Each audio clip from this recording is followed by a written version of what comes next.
चारों तरफ सन्नाटा है। सिर्फ दूर की हवा में पत्ते सरसर कर रहे हैं। सरबजीत अपनी बाइक रोकता है एक सुनसान एटीएम के सामने। एटीएम की वाइट फ्लोरेसेंट लाइट सड़क पर इतनी तेज और ठंडी पड़ रही है कि जैसे कोई मर गया हो और उसकी रोशनी अभी भी जल रही हो। सरबजीत अंदर जाता है। ठंडी हवा का एक झोंका उसके गले को छूता है, बिल्कुल जैसे किसी ने उसके कान में धीरे से सांस ली हो। वो कार्ड स्वाइप करता है। स्क्रीन पर ग्रीन लाइट की जगह हल्की लाल रोशनी जलने लगती है, जैसे मशीन उसको पहचान रही हो और पसंद नहीं कर रही। सरबजीत 5000 रुपये एंटर करता है। मशीन से पैसे गिनने की पुरानी घर घर आवाज़ आती है, लेकिन ये बार आवाज़ थोड़ी अलग है, जैसे कोई चीज़ अंदर से खिंच रही हो। पैसे बाहर नहीं आते। बहुत देर तक सिर्फ वो ही घर घर। अचानक नीचे के स्लॉट से पैसे नहीं बल्कि पुराने ज़माने के मिट्टी से भरे सोने के सिक्के गिरने लगते हैं। हर सिक्का ताज़ा ताज़ा खून से संधा हुआ है। खून की बूंदें फ्लोर पर टपक रही हैं। Tip tip tip. सरबजीत की सांस अटक जाती है। वो पीछे हटता है और दरवाज़ा खोलने की कोशिश करता है। हैंडल घूमता है, लेकिन डोर लॉक हो चुका है। बाहर से कोई आवाज़ नहीं, सिर्फ उसकी अपनी सांस और वो सिक्के गिरने की हल्की आवाज़। स्क्रीन पर मैसेज बदल जाता है, रेड लेटर्स में, पैसा नहीं, अब जान लगेगी। एटीएम कैबिन के अंदर का टेम्परेचर एकदम से गिर जाता है। सांस निकालते हुए मुंह से धुआं निकलने लगता है। सरबजीत को अपने पीछे किसी के धीरे धीरे सांस लेने की आवाज़ आती है।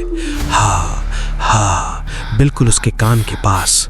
वो डर के मारे मुड़ता है, कोई नहीं, सिर्फ खाली कैबिन। फिर उसकी नज़र सीसीटीवी स्क्रीन पर पड़ती है। स्क्रीन पर सरबजीत खड़ा है, लेकिन उसके कंधे पर एक बिना चेहरे वाली डायन बैठी है। उसके लंबे काले नाखून सरबजीत के शोल्डर्स में धीरे से घुस रहे हैं। डायन का सर बिल्कुल स्मूथ है, न आंखें, न नाक, न मुंह, सिर्फ एक गहरा काला चेहरा। सरबजीत का दिल जोर से धड़कने लगता है। वो पीछे मुड़ता है, वहाँ कुछ नहीं। जैसे ही वो वापस स्क्रीन की तरफ देखता है, वो डायन अब उसके बिल्कुल फेस के सामने आ चुकी है। स्क्रीन के ग्लास के अंदर से उसके नाखून कांच को खुरच रहे हैं। Screech screech. ग्लास में दरार पड़ने लगती है। डायन का स्मूथ चेहरा अब और बड़ा हो रहा है, जैसे वो ग्लास के अंदर से बाहर निकलने की कोशिश कर रही हो। सरबजीत चिल्लाता है और दरवाजे को जोर जोर से ठोकने लगता है, खोलो, कोई है बाहर। लेकिन बाहर सिर्फ उसकी बाइक खड़ी है और सन्नाटा। अब ग्लास और ज्यादा टूटने लगता है, छोटे छोटे टुकड़े गिरने लगते हैं। डायन का एक हाथ बाहर निकल आता है, ठंडा, गीला, मिट्टी और खून से संधा हुआ। उसके नाखून सरबजीत के शर्ट को चीरते हैं। सरबजीत पीछे हटता है, लेकिन कैबिन इतना छोटा है कि पीठ दीवार से लग जाती है। वो अपना फोन निकालने की कोशिश करता है, बैटरी डेड। स्क्रीन पर सिर्फ एक message, soul transfer in progress 87%। उसके पैरों के नीचे वो खूनी सोने के सिक्के अब और तेज गिर रहे हैं। हर सिक्का गिरने के साथ एक और आवाज़, किसी और इंसान की चीख की धीमी गूंज, जैसे पहले भी कई लोग यहाँ फंसे थे। डायन अब ग्लास के अंदर से अपना पूरा चेहरा बाहर निकालने की कोशिश कर रही है। उसकी गर्दन लंबे लंबे स्ट्रेच हो रही है, जैसे रबर की हो। सरबजीत को लगता है उसकी सांस रुक जाएगी। अगली सुबह सूरज निकल चुका है। एक दूसरा आदमी लगभग 35 साल का ऑफिस बैग लेके एटीएम के अंदर जाता है। सब कुछ बिल्कुल नॉर्मल लग रहा है। फ्लोर साफ है, कोई सिक्के नहीं, कोई खून नहीं।